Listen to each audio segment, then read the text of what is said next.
yang pertama strategi pemerintah itu memastikan ketersediaan stok gitu di dalam negeri. Dan tentunya melihat perkembangan harga yang saat ini, dan ini tidak hanya terjadi di Indonesia, itu akan menggerek ke arah keseimbangan baru. Sehingga ini pemerintah juga sedang menyiapkan di mana level keseimbangan barunya disesuaikan tentunya dengan daya beli masyarakat. Tetapi yang pasti yang harus diawali sampai saat ini, kita tahu dalam masa Januari, Februari, Maret ini ada masa-masa komoditi tertentu yang paceklik.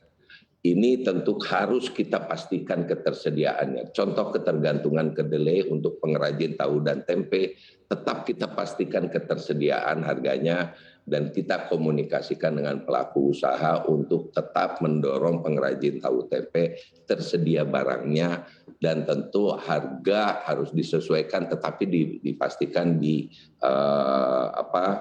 dikomunikasikan dan dipastikan disesuaikan dengan daya beli masyarakat. Kami pastikan stok-stok barang pokok ini terutama yang 12 komoditi yang menjadi pemicu inflasi itu ketersediaannya selalu tersedia dan kita maintain di atas 1 bulan, selalu itu 1,5 bulan. Hanya memang kondisi saat ini dunia mengalami ada potensi krisis pangan di dunia, harga-harga melonjak sehingga yang pertama pemerintah harus siapkan jangan sampai kekurangan stok. Jadi itu kita maintain di atas 1,5 bulan. Dan tentunya nanti pemerintah akan mengeluarkan kebijakan terjadinya keseimbangan baru di mana seperti contohnya kita sudah menghitung-hitung di minyak goreng ini kemungkinan sampai semester 1 tidak akan kembali ke angka psikologi seperti Mei 2020. Sehingga saat ini keseimbangan baru kita perhitungkan harganya di 14.000 dan itu untuk tingkat kemasan sederhana. Tentu ini semua menjadi ini beras kita aman, telur tersedia, dan tentunya tadi yang disampaikan untuk perunggasan ini masalah pakan yang 60% harga jagungnya juga dipengaruhi harga internasional. Nah, ini kita buat keseimbangan sehingga pemerintah itu tidak merugikan di tingkat hulu petani, bahkan kenaikan harga ini jadi berkah gitu kan. Tetapi jangan masyarakat sampai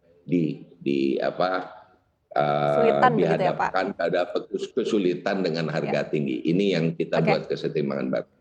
Oke, Pak Oke tadi berbicara terkait dengan kedelai begitu. Nah ini kan kita ketahui juga bahwa memang masih dominannya impor begitu. Nah ini kira-kira seperti apa sih Pak secara global apa pasokannya juga sempat terganggu karena kita ketahui juga bahwa pasokan dari Argentina ini juga tampaknya ada kendala begitu Pak. Nah dan dari strategi pemerintah seperti apa? Apakah akan meningkatkan kuota impor juga begitu Pak pada tahun ini? Kita pastikan ketersediaan yang cukup dan itu sudah kami komunikasikan dengan pelaku untuk tetap di harga tersebut. Sebetulnya pengaruh lainnya sekarang kedelai itu produksi dunia sudah mulai membaik, tetapi gara-gara pandemi ini logistik menjadi meningkat. Walaupun ini sifatnya tentunya sementara karena frekuensi pelayaran internasional mudah-mudahan dengan pandemi ini bisa segera dikendalikan. Bisa kembali ke frekuensi yang normal, tidak terjadi jarangnya atau space yang kurang, harga kontainer naik itu mudah-mudahan kita kembali lagi sehingga memang di sini akibat pengaruh-pengaruh yang berdampak pada kenaikan harga ini pemerintah